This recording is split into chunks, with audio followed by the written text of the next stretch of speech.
I just got back from the Bay Area's largest Comic-Con, and today's video is all about the haul.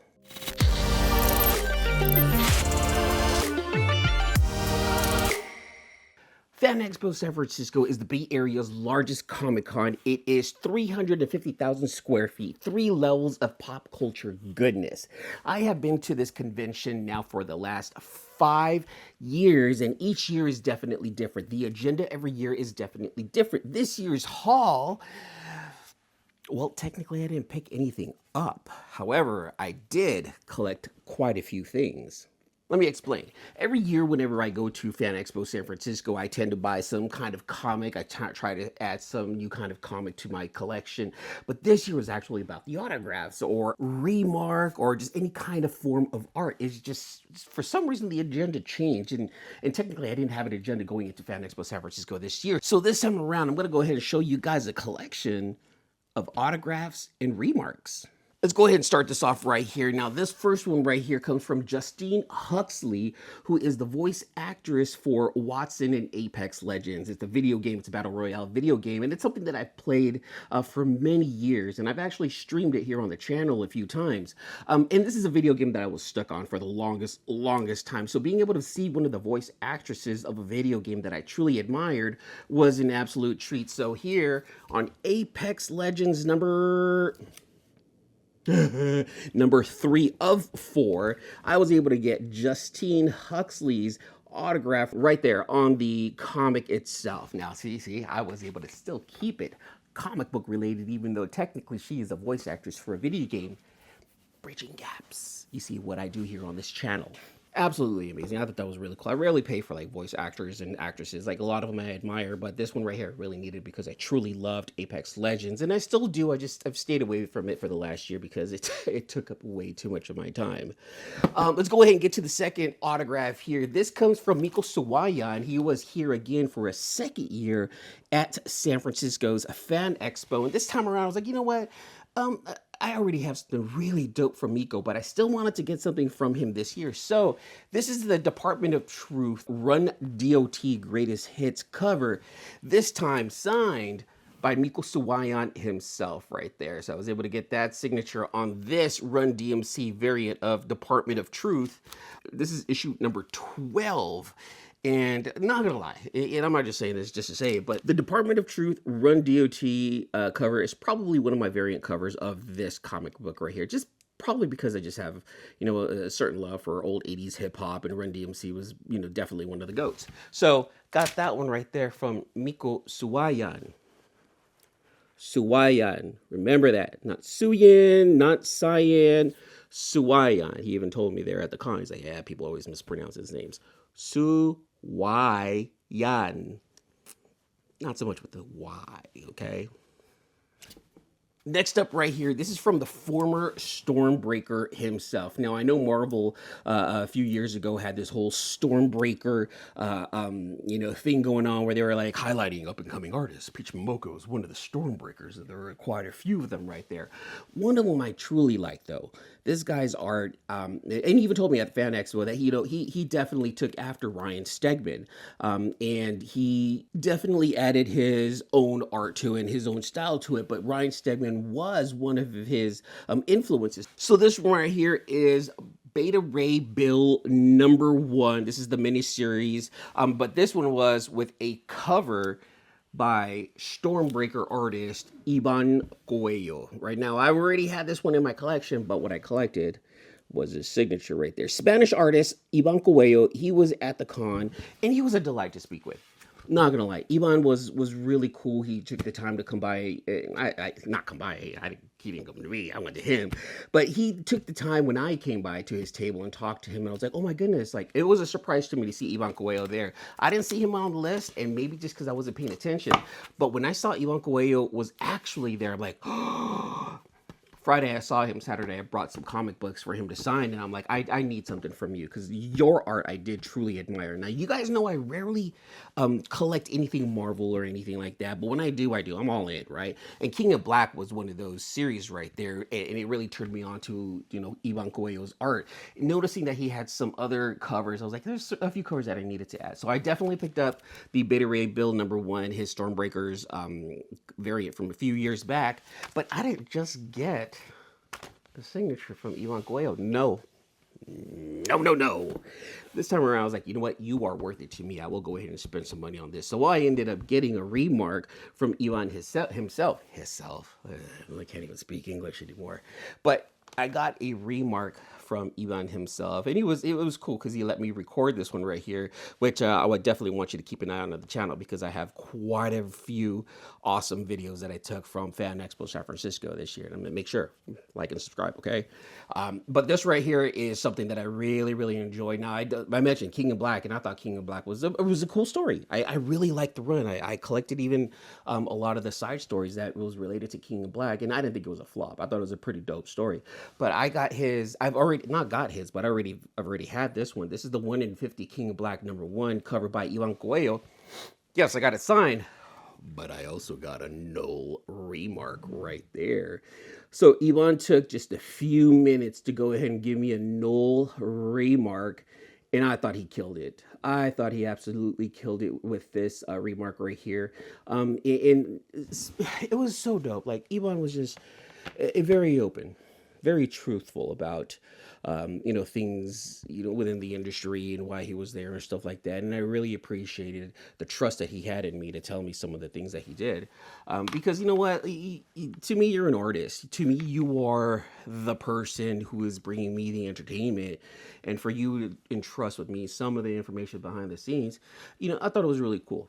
So shout out to Eman Coelho. He was a delight to hang out with. I actually hung out with him technically. Like, I don't want to say I was keeping him company, but I was definitely there to hang out. He was more than happy to have me be at his table, and I was just kind of like starstruck, to be honest with you, because his art, I feel like his art was one of the best, and to this day, I still think it's kind of underrated, kind of like a mini Stegman, but he's definitely added his touch to it, and Eman is killing it, has been killing it, and if anyone can, go find more of his work. His work is phenomenal. So again, let me go ahead and show you that right there. That is the null remark that he gave me on his King in Black #1 1 in 50 ratio right there. I needed this in my collection years ago, and I actually got a remark from Eman Coelho.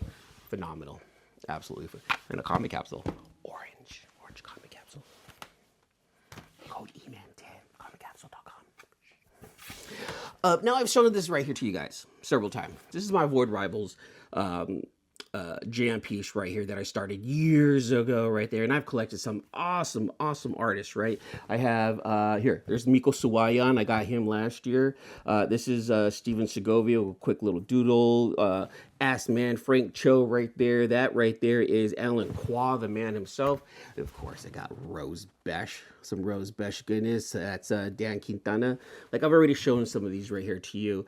JR, who didn't really know. He's like, I don't know. Yes, he kind of looks like Cup, but the fact that he tried, and the fact that I have a JR remark on this is pretty dope right here. As John Boy Myers. This one right here is, this is Mustafa Musa. He's another artist. He's pretty dope right there. So I have a bunch of cool ones. Wait a minute here. Finally added this one right here. This is the one that I've been waiting for. My friend, I can say that. My friend John Jang right here with the Jeff Fire remark. So I was able to pick this up from him this year. And John held on to it for just a little bit, and finally got me this remark, and I completely appreciate it right there. And I think he knocked it out of the park also. What's dope is that now that I see the back of this right here, I can see how artists can still fill in some of these gaps right here. So I'm probably still going to continue adding to this Void Rivals jam piece, and hopefully I'll be able to get this filled up with just a bunch of awesome names and artists. And this is gonna be reserved for the bigger names. This is gonna be reserved for the bigger names for sure. So I'll let you guys know. I'll keep you guys up to date on this right here, because I thought a lot of these were really dope. So keep an eye out. I think I'm gonna keep going with this one right here. Speaking about jam pieces, now this year I wanted to start a new one right here, and the artist, I told them, I was like, oh, you know what, just take up like a sixth of the area. And unfortunately, they didn't take up a sixth. They took up a whole quarter panel of a blank right here. So I completely forgot the names of two of these young artists, but one of them, she completely killed it. And the other ones are either up and coming or well known in the industry. And another girl was just, you know, she was just doodling around. I liked her art, and she gave me a sketch as well. So let me go ahead and show you this. This is Transformers #1 on a blank. I ended up getting, of course, this has got to be Optimus, right? Because you know your boy loves his Optimus. So this young lady right here and this young lady right here, these are like, you know, just local artists that did their thing right there. And this one is absolutely phenomenal. I gotta go find her name. I gotta go dig through all of the video that I took, but I need to figure out what was her name. But she killed it with her rendition of Optimus Prime right here. This right here is my boy Walden Wong, and he killed it also. I was like, Walden, I need something from you, my friend. He's like, I got you. So he got me that right there. This is from a new artist that I met today. His name is Xander, and he's online right now. He has his own little comic, and I chatted with him, hung out with him, and he was such a cool dude. I was like, hey man, you know what I like you do? Let me go ahead and get some art from you. And he's like, I got you. And he got me that Optimus headpiece right there. So I started a new jam piece with this Transformers #1. Guess what? The back's empty. So any of you artists heading out to Fan Expo San Francisco 2026, this is going to be for you right here. You know, anyone that's anybody who's got some dope ass art, I'm going to probably ask you to fill this back up right here with some Optimus Prime art. All right, so that's what this one's going to be. This one started off at San Diego Comic-Con. This was from Fan Expo San Francisco. I better show you the art. Fan Expo San Francisco. Some of this was added at Fan Expo San Francisco, but it started at San Diego Comic-Con. And for my final addition to my collection, we've already seen these right here, the RC Transformers #18 John Jane covers by Big Time Collectibles. This is a beautiful, even the box art is amazing. We're not talking about the box art. No. I asked John Jang, I have my final two right here, I did want him to go ahead and sign and remark them, because all of the John Jang Transformers I have signed. I am a dork. I love my Transformers, and you guys know how this goes. It is my channel. I don't care.